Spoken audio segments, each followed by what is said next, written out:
নিবন্ধনটি আমরা নিয়েছিলাম সকলের মতোই 2008 সালে।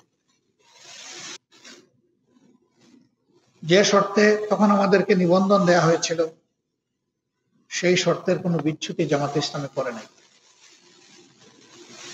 আমাদের অন্যান্যদের মতোই নিবন্ধনের সাথে সাথে আমাদের দলীয় প্রতীকটিও আমাদের জন্য বরাদ্দ হয়েছিল।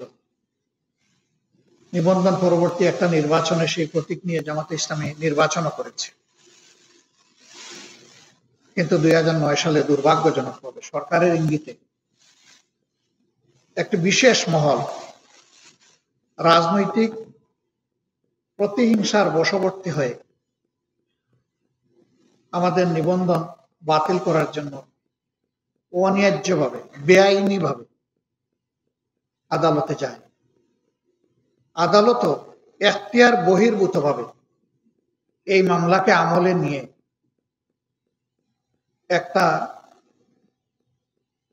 মিসক্যারিয়েজ অফ জাস্টিস উপহার দিয়েছে, ন্যায়ভ্রষ্ট রায় উপহার দিয়েছে।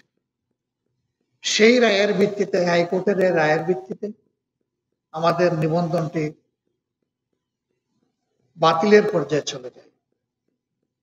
আমরা এর বিরুদ্ধে আপিল করি। সেই আপিল অনেক চড়াই উৎরাই দীর্ঘ আইনি লড়াইয়ের পর 1 জুন 2025 সাল আপিল সেটেল হয় এবং আপিল বিভাগ সর্বসম্মত রায় হাইকোর্টের দেওয়া রায়কে অবৈধ এবং বাতিল ঘোষণা করে। একই সাথে 2013 সালে এই রায় প্রকাশ হওয়ার আগে জামাতে ইসলামের যে অবস্থা ছিল, তার নিবন্ধন, তার প্রতীক, সেই বিষয়টি সমাধান করার জন্য, দ্রুত সমাধান করার জন্য নির্বাচন কমিশনকে তারা নির্দেশ প্রদান করে। আমরা মহান আল্লাহর শুকরিয়া আদায় করি যে আল্লাহ রাব্বুল আলামিন দীর্ঘদিন পরে হলেও আমাদের হারানো অধিকারটা আমাদেরকে ফেরত দিয়েছেন। এই দীর্ঘ আইনি লড়াইয়ে আমরা রাজনৈতিক বন্ধুদেরকে আমাদের পাশে পেয়েছি সমবেত হিসেবে। মিডিয়াও